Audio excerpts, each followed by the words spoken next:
കന്നി 5 ശ്രീനാരായണ ഗുരുദേവ സമാധി ദിനം. ശ്രീനാരായണ ഗുരുദേവൻ ഇന്ത്യൻ ദേശീയതയുടെ മാർഗദർശിയും മാനവികതയുടെ വ്യക്താവും ലോകരക്ഷകനായ അവതാര ചൈതന്യവുമാണ്.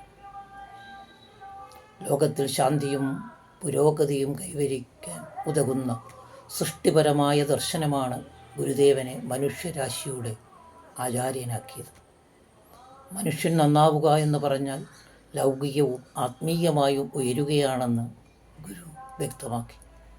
മനുഷ്യൻ വ്യക്തി എന്ന നിലയിലും സമൂഹമെന്ന നിലയിലും അസ്തിത്വമുണ്ടെന്നും 2 നിലയിലും നന്നാവുമ്പോൾ മാത്രമേ മനുഷ്യൻ നന്നാവൂ എന്നും ഒരു സാമൂഹ്യ ശാസ്ത്രജ്ഞൻ്റെയും മനഃശാസ്ത്രജ്ഞൻ്റെയും കാഴ്ചപ്പാടോടെ നമ്മെ ഉത്ബോധിപ്പിച്ച ഗുരുദേവൻ നമ്മുടെ ഹൃദയങ്ങൾ വെളിച്ചമായി നിറയട്ടെ.